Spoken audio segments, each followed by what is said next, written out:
You act as well. You act Yeah, as yeah, well, yeah. Stan. When they let me, yeah. Were you in the Royals? I was in the Royals. How was that? It was great. I know, it's okay. It was, I made 5, 6 of the best mates in my whole life on that show. So I will never regret that show. It was a great time. We had, honestly, it was the greatest time of my life filming that show. We had such a laugh. The show, I mean, don't watch if you haven't seen it, isn't great. And the experiences on set by a lot of the actors weren't brilliant. That our showrunner wasn't a good guy, and so he got caught up in the Me Too stuff. Showrunner?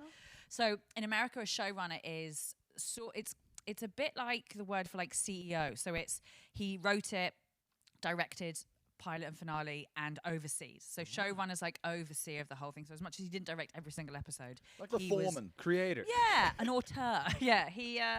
But not a good guy. So it was Me too'd. Yeah. Got me too'd pretty hard. And Was it anything on the set yes, of the Royals? yeah, a lot on the set. of During the Royals? Yeah. And he'd been on One Tree Hill before, so he Was he playing Prince Andrew in it? No, but that would have been method, wouldn't it? Wouldn't like, it? Fucking, He's just getting into the yeah. character. We'd all be like, "Ugh." Yeah, where? How much can you use method acting as An excuse? legal? Yeah. I don't know. You'd have to ask Daniel Day-Lewis's wife that, I reckon. Yeah. I've always thought that. I mean, the guy's a gifted actor, but like, I've always thought the real shift here is his fucking wife. Damn like, right. who every couple of years comes home and he's like, I'm a butcher. And she's like, oh, for fuck's sake. Do you know what I mean? Like, she just sat there trying to like keep the house nice, raise the kids, get on with her shit. And then he comes back, he's like, and now I'm going to make some oil. And she's like, oh, God. I just married a nice guy called Daniel from Bristol. What the fuck? Like, I had to have sex with Abraham Lincoln for 2 years about it. I always think that. I'm like, we all sit here being like, what an amazing actor guy. Like this poor bitch sitting somewhere home just trying to do the shop. And she's having to ask Abraham fucking Lincoln which hummus he wants. Like, I just... Imagine them having sex like 3 score. Yeah. The slaves. And she's popping up and So down. good. When she's like doing the ironing and he like brings home like a linen thing and a top hat. And she's like, could you fucking not? Like, do your own. What haircut have you got now? I know. I heard that his wife, for the character that he did in The Boxer, Yeah. she said she was absolutely in love with that character. That she loved that person that he became and came home as. He's a boxer. He's like this really noble guy. And When did he make that? That would have been like either I think early 90s. So yeah. So when he was Peak fit and- physique as well, and he went like proper into boxing training twice a day every day. Did tournaments, won a few matches, Yeah. like proper fucking. Wow. Yeah. So he went from You'd be my livid. left foot. to the Yeah. fucking... I want to go. Exactly, like- I think that was the next movie. That's as well. out. I mean, that's outrageous. Like, that's so unfair. I always feel for people who get married and then one of them puts on weight. Do you know what I mean? And you're like, no, that wasn't what they bought. That wasn't what they Yeah, bought. yeah. That's not a same thing. Like, you give her the boxer, you give her a professional boxer, and then the next thing you're like mining for oil. And you're like, no, that's not fair. Yeah. Wouldn't it be great? Daniel Day's wife should choose his roles. She should. For Yeah, the yeah. next 2 years, I want to go out Yeah. with a ripped boxer. Make it Yeah. happen. Do you have any firefighter movies in the pipeline? Like, is there We're just like, brutal. man, this house needs to be redone. Can Yeah. you be like a painter decorator in your next film? Smart. See, I think that woman deserves an Oscar. Honestly, I do. What she's putting in, she should get one of those like lifetime achievement awards. You know, Yeah. because that is without her, he's homeless. Surely, like, what's you know. So, what happened on the Royals? Oh, the Royals. Yeah, he got me too. That was all done. I left after series 1. I loved my part very much. I met one of my best mates in the world, Lydia Rose Bewley, on that, and we played sisters, and that was really, really excellent. I mean, you know this doing comedy. Like, this was before I ever did stand up. But when you meet someone who comedically you just get, like, you're just on the same page. You just, whatever one does, the other one knew it was coming, and it's like sport played well. Do you know what I mean? When you just know how the other player's working. And Lydia and I, from our like chemistry test, it was just like, and she's a beautiful comedy actress and a beautiful gal. But we had a lovely time. But they came back after series 1. And the show was a trash fire. I mean, it was awful. But they came back after series 1. I'd probably have gone back because we had such a good time on it. But they came up with this heinous first episode with money that was, I mean, offensive. And I listened, she's a proud bitch. And I was like, nah, you need to shove it. Like, You didn't take it? no, I turned it down. That is a level of integrity that It I... is. You're a comedian. I'm going to be broke forever doing this. Well, Yeah. I mean, it was literally, so we'd been in LA promoting it. All the like, as is brutal with this kind of thing. We're in LA promoting it while they're trying to get you signed up for the second series. First series comes out, it was not good. And then as they're still trying to get you roped in for the second series, which was due to start filming in 3 months, I was like, I can't do it. It feels really, really bad.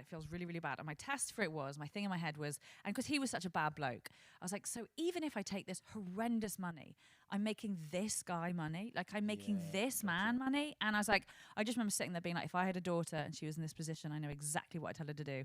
And if I don't do this now, it means one day, if my daughter's ever in that position, I have no right to tell her. Like, I'd have no right to be like, hold your ground, hold your integrity, put your name is all you have. That's a very strong ethical standpoint to try and judge situations. On what I tell my daughter to do. Yeah, what would I tell my daughter to do in this situation? It's got me out of a lot of situations, actually, like a lot of really bad either like relationships or professional situations where this thing comes in and I go, well, what would you tell your daughter to do? It's definitely better to ask yourself, what would I tell my daughter to do than what would I tell my son to do? Yeah. Big that money, dude. Yeah. Go for it, man. Get off the couch. Get out there, get a job. Show me your peacock feathers, baby. Like, peacock it. Get off the PlayStation and go get series 2. Yeah, no, but I did. It was always my daughter, and she's one day I'm going to have a daughter, and I'm going to be like, can I apply that ethical question to myself? Like, what would I tell my daughter to do, Eddie, in this situation? Maybe. I reckon you could, because I think we afford our children a lot more generosity than we afford ourselves. And I'm sure you feel like that. Like, the things you put up with.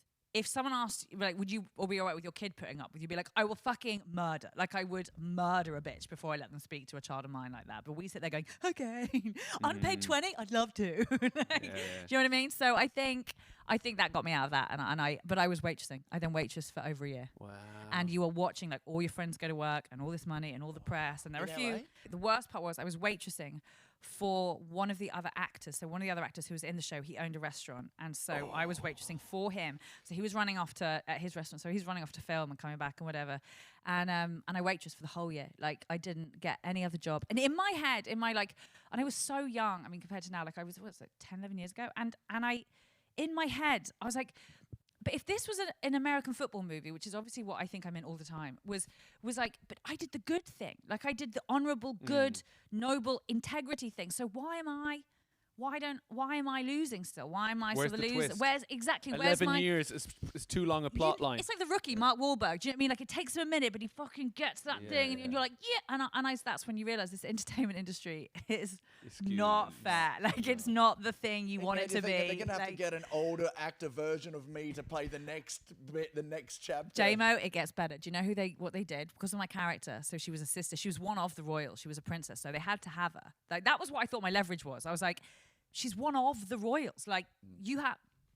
So they cast a supermodel, and in the first episode of the second series, they unraveled her bandages, and no way. And so Princess Maribel had got a plastic surgery over the break. Oh, wow. And so what Twitter did, I said this on another podcast, I feel awful. What Twitter did was to distinguish between the actresses was old Maribel and hot Maribel. So all these people on Twitter were like, oh, so when they were talking about us would be like, no, that was old Maribel, not hot Maribel. Or they'd be like, but hot Maribel's doing that. And I was like, and you're 20, I was 25 or whatever. And like, you're not ready for that. Like, you're not ready. Already like as a ginger, do you know what I mean? You're like fucking battling every day to like get your self-worth out the gutter. And then Twitter, what were they called? The loyals, the fans of the royals were called the loyals. Well, they were all like, oh, no, not old Maribel, hot Maribel. And you're like, while you're stacking while you're plates. waitressing. You're like, there. oh! Here's your steak. Is that old Maribel? Yeah. Hey! Old Maribel coming to the table. You're like, oh God, it was. Your cup of tea, sir?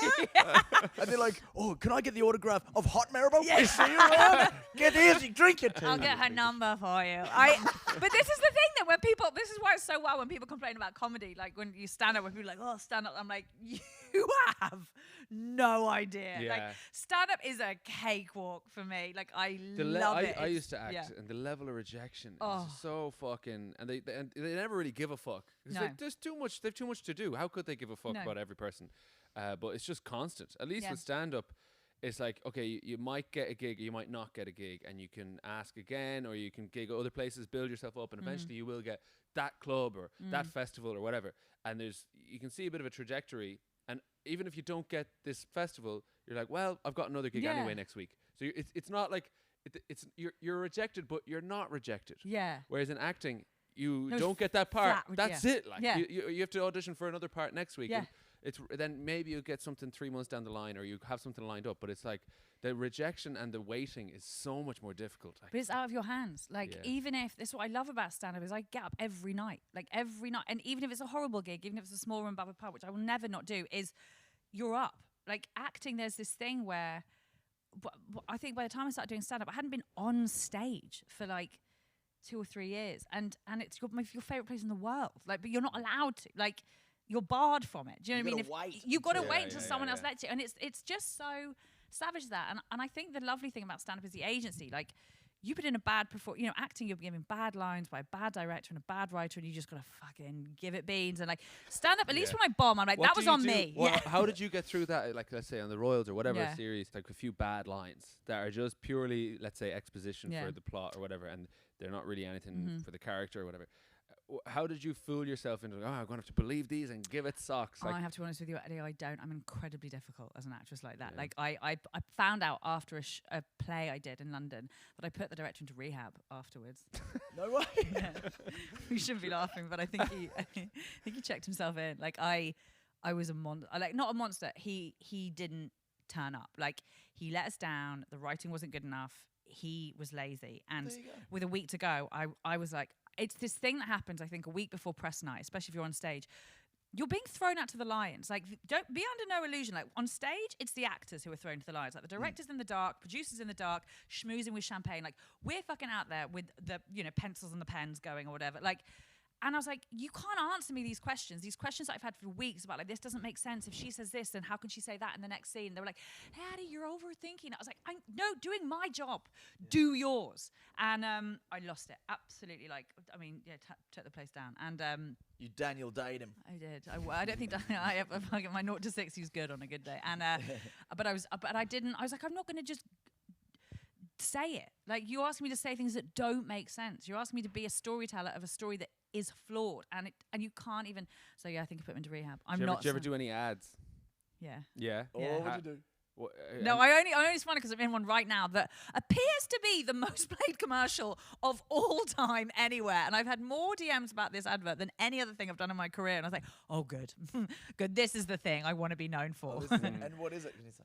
Yeah, it's very.co.uk. So this clothing thing, maybe it's not over here. Actually, it'd be amazing if it's not over here because it might be a thing over here. But it's like an online clothes shop, I guess. That is huge. I know very good. I mean, but you've Do you, seen it. do you have lines in the ad? Yeah. I'm What the do you do? mother running the ad with all her children. So you got kids in it? Yeah, I got actually that was a punch to the cunt. Actually, that one was I turned up and they were like, Hi, my name's Old Maribel. You gonna need more kids? that was it. She turned up and she was like, the mother with her children, 11 and 7. I was like, whoa. Like, just to be clear, I was like, I know I'm old enough to have children. I do. I hear it. 11? Like, I don't feel like the mother of an 11-year-old. Like, I get it if I'm coming cradling my first ever child. And I was like, oh, what a lovely mom. Like, fucking 11? Brilliant. So yeah, I had an 11-year-old and So a you're gonna 7-year-old. Benjamin Button me, right? Yeah. So there's a story about how she was like child trafficked into a life of like Very, she very obviously, this was obviously non-consensual, right? Like, I was, it's like, this, what happened? I went to the audition and be like, oh my God, what happened to her? Oh my God, is he still around? Is he in jail? Can we tell her story? It was pre-abortion Ireland, okay? It was before the referendum. I was like, God, Jesus. But, So you had to act with the 2 kids for the scenes? Yeah, who were great, Yeah. who were brilliant. Like, kids, yeah, they're great. And they're not always, but these 2 were brilliant. Child actors, but these 2 were beautiful. They really were. And you smashed out those lines? Yeah, as much as you can on a commercial. I think it's. Did they go into rehab? I don't know. I think I kept my cool on that one. But have you done commercials? I did one proper commercial, an ad for Skoda, and I remember doing the audition, and it was just such a. I didn't have lines, but I was putting my dogs into the back of this lovely hatchback Skoda. And I was with my girlfriend. So she didn't exist. The dogs didn't exist. So I had to act it out, mime it. So I had to mime opening a car that didn't exist, then get my dogs into it, and then like smile at my girlfriend, and then like get into the car. And then And there's nothing there. There's nothing there. It so is hideous what they ask you to do in these rooms. and then I did it, and I was like, oh, like go on in, like you know. And I was like, And then whatever. and then the director, no, it was the casting agent, said, yeah, do it again, but a lot happier, Eddie. You just got a new car. You're happy. I was like, oh, yeah, that's true. I was in my head, I was like, oh, an audition for an ad. All right. And then I did it happier. I was like, wow. In my head, I was like, I love this car. Oh, look at that. I love these dogs. Go on in. And then and then she said, she was like, okay, Eddie, look, we'll do it one more time. But look, with ads, because I had auditioned for her before, and she's like, look, Eddie, just for ads, and you can apply this to all your auditions for ads. You're 10 times happier than you've ever been in your life. Like, this is the happiest moment of your existence right now. And just imagine that for every ad you do. So I was like, okay. And I just went insane. I was like, the biggest smile. My eyes were beaming. Crackhead. Like, crackhead. Getting into a car. Just had an orgasm and a fucking load of crack. And I'm like, and I got given a car. I was like, go on in, doggies. And I winked at my girlfriend for no reason, who doesn't exist. And then they were like, brilliant. Call next day, yeah, you got that part. And I was like, am I going to do that for the actual ad? That's the thing. That's the moment you're like, I have to do it again. Like, for people to see. A nut job in a Skoda. Like, I'm just I don't going want anyone seeing that. I calmed it down for the ad. It is. Yeah. I picture you know Joaquin Phoenix doing the Joker when he's like pulling the side of his mouth open and crying, making a huge smile. I imagine you the perfect analogy. More happy, more teeth. It's literally that. She actually, when I had a little while ago in an audition, in a commercial casting. I cannot tell you how awful they are. And I was doing it, and it was about this stressed person. I was doing it. She goes, and she gave me notes, and I was like, okay, fine, do it again. Started going again, and she stopped. She goes, okay, sorry, can I stop you? It's just really unpleasant to watch.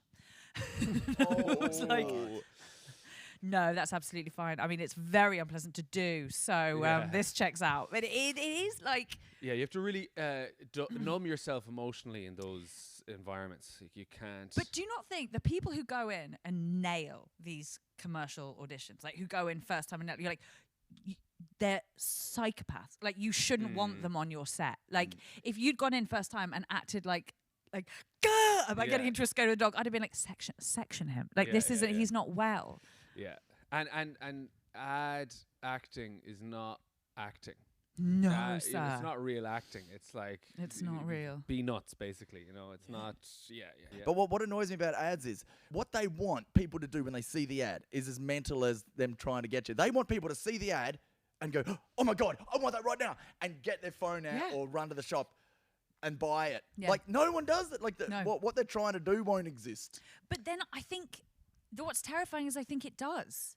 Yeah. Like, these advertising people, like, they're scientists as much as they're artists. I'd argue more so. And like, they're like, this is what our customer like, but they like this. Like, even they knew something I didn't know. 21-year-old son. Yeah, like you're wearing this horrible dress. Poor human trafficked ginger at the center of your, just like lugging like very adult children. Yeah, we provide clothes for anyone. We gave her this dress after the halfway house. 5% of all your very purchases go to sex trafficked. Battered children like this, like go to 12-year-old mothers. Yeah. Just like very young, just through tears, like, oh, thank God for very. Like it was a lesson. I do think there's something we don't know. It's why we're not in advertising. They've done all their research. Focus groups, statistics, all that shit. They know exactly what they're looking for. But also, it's not just a thing, I think, where they're like, oh, they're going to see the ad and they're going to go, oh, I got to get that thing. It's just associative. They're just planting little thoughts in your head. You know, it's like a subconscious little thing. Then when you are going to buy clothes or food or whatever it is, those thoughts will be there and they won't know why they're there. But the ad they've seen 3 times, and they've seen that, oh, that mom who has the 11-year-old and she's so happy. And they're not going to think of that ad, but then they're going to, what was that Very Dakota UK? Yeah. Wasn't Maribel? Was she in that? Wasn't old Maribel in that? It is product placement in your brain. Totally that. Subconscious planting all the time. Yeah. It is. It's like the meerkat. Like, it's the only one I know. Like, it's the only comparison site I know. And it's got nothing to do with, and why is he Russian? Why is a meerkat Russian? Is he still Russian? Yeah, big time. Is he? Yeah. Because that might be a bit... That's interesting. Maybe they're giving him Ukrainian look now. Yeah, maybe. Yeah. But I'm Bulgarian meerkat. Thank God. Don't compare. It's comparethemeerkat.com. Please do not we compare. got it wrong. We got it wrong. Like, who knew Russia wasn't always going to be popular? Isn't this wild? Like, Don't compare anything we do. compare other meerkats. But it's genius. Like they must have been on like mountains of cocaine when someone came in with the meerkat thing, and like. Here we are. Yeah, what Some a win. ads, like when an ad is great, it is great. Like, do you remember the gorilla playing drums? This That's is what- insane. that's This the came up in a gig I did the other day. Yeah, the Phil Collins, the yeah, gorilla. there's just a gorilla Unbelievable. close up and it pans out. Do you know what? It was for, I think, Cadbury. Cadbury's, So yeah. that worked. But that could have been for anything. I reckon whoever had that idea probably went around. It could have been for Skoda. Yeah. Could have been for a berry. You know what I mean? Lost Could your have job. been, Yeah. could have been for anything. And then if a purple background, there you go, Cadbury. Yeah. It was. It's great. Genius. And I mean, still like the Peter Kay, John Smith. John Smith. Yeah, when he's that amazing one when he's just it's sort of like every man in everyday situations. Like, there's that one where he's like his wife's hoovering, and she's like, right, if you could sleep with anyone in the world, who would it be? And he's like, I'm not telling you. She goes, no, go on. You got a free pass. You can sleep with anyone in the world. I know mine be George Clooney. That'd be mine. Who would yours be? He goes, no, I'm not going to tell you. She goes, oh, go on. Don't be such a spoil sport. Who'd it be? He goes, no. She goes, oh, come on. He goes, fine. Claire from work. And it's just like John Smith, and you're like, yeah, That's like a sketch from a sketch show. So good. Yeah.